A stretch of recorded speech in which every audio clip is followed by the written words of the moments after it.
اخلاق وہ چیز ہے جس کی قیمت کچھ نہیں دینی پڑتی، ہم اگر اس سے ہر انسان خریدا جا سکتا ہے۔ انسان کو جتنا لگاؤ رزق سے ہے، اگر اتنا لگاؤ رزق دینے والے سے ہوتا تو اس کا مقام فرشتوں سے بڑھ کر ہوتا۔ کسی دوسرے کی جانب انگلی اٹھانے سے پہلے یہ سوچ لو کہ باقی 4 انگلیوں کا رخ آپ کی جانب ہے۔ صدقہ تمہیں 1000 مصیبتوں، پریشانیوں اور امتحان سے نجات دلاتا ہے۔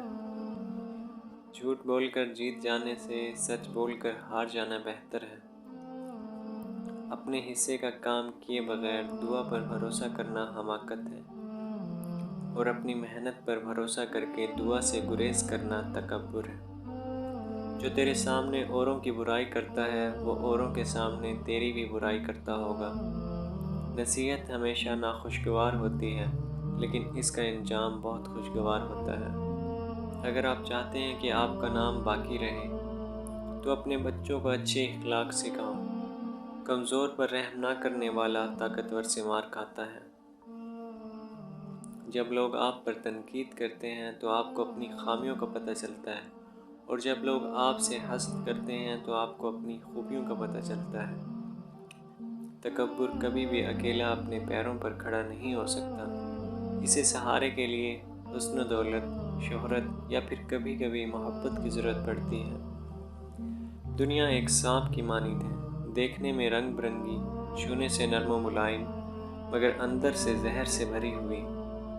جو شخص نکتہ چینی کے موڈ میں رہتا ہے اور دوسروں کے نقص نکالتا رہتا ہے، وہ اپنے آپ میں تبدیلی کی صلاحیت سے محروم ہو جاتا ہے۔ 10 مرتبہ کی نصیحت وہ اثر نہیں رکھتی جو ایک ٹھوکر ہمیشہ کے لیے سبق سکھا جاتی ہے۔ کسی کو اس کی ذات اور لباس کی وجہ سے حقیر مت جانو، کیونکہ تمہیں دینے والا اور اسے دینے والا ایک ہی اللہ ہے۔ وہ اسے عطا بھی کر سکتا ہے اور آپ سے لے بھی سکتا ہے۔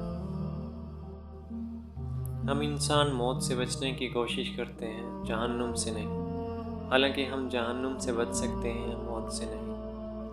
صبر کی 2 صورتیں ہیں، جو ناپسند ہو اسے برداشت کرنا، اور جو پسند ہو اس کا انتظار کرنا۔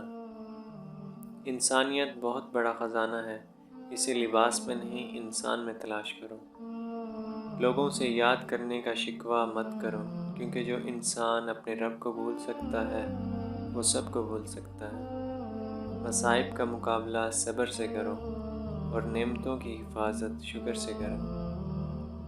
جو آدمی دوسرے لوگوں کے عیب کی تلاش میں رہتا ہے، اللہ تبارک و تعالیٰ اس کے عیب ظاہر کر دیتا ہے۔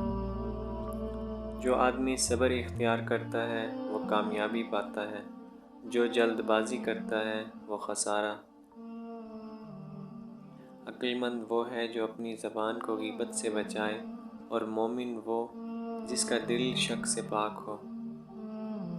دنیا داروں کی صحبت سے پرہیز کر، کیونکہ اگر تنگ دست ہوگا تو تجھے حقیر سمجھیں گے، اور اگر زیادہ مالدار ہوگا تو تجھ سے حسد کریں گے۔ جب تمہارے دل میں کسی کے لیے نفرت پیدا ہونے لگے تو فوراً اس کی اچھائیوں کو یاد کرنے لگو۔ کوئی تمہارا دل دکھائے تو ناراض مت ہونا، کیونکہ قدرت کا قانون ہے، جس درخت کا پھل زیادہ میٹھا ہوتا ہے، لوگ پتھر بھی اسی کو مارتے ہیں۔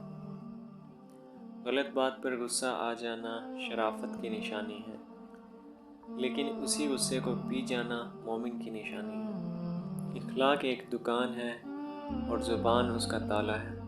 تالا کھلتا ہے تو معلوم ہوتا ہے کہ دکان سونے کی ہے یا کوئلے کی۔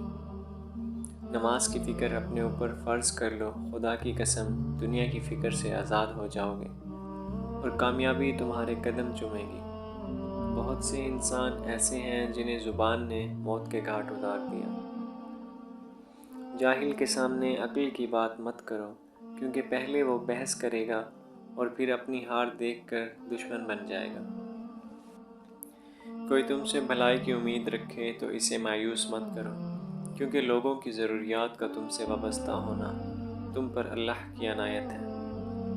یہ زندگی 2 دن کی ہے، ایک دن تمہارے حق میں اور دوسرے دن تمہارے مخالف۔ جس دن تمہارے حق میں ہو اس دن غرور مت کرنا، اور جس دن تمہارے مخالف ہو اس دن صبر کرنا۔ دوستی کا بھرم صرف وہ لوگ رکھتے ہیں جن کے وجود میں سمندر جتنا دل ہو۔ تم جنت نہ مانگو، بلکہ تم دنیا میں ایسے کام کرو کہ جنت تم کو مانگے۔ بہت جلد قبول ہونے والی دعا یہ ہے کہ انسان کسی غیر موجود کے لیے غائبانہ دعا کرے۔ لوگوں کے غلام مت بنو جب اللہ نے تمہیں آزاد پیدا کیا ہے۔ انسانیت بہت بڑا خزانہ ہے، اسے لباس میں نہیں انسان میں تلاش کرو۔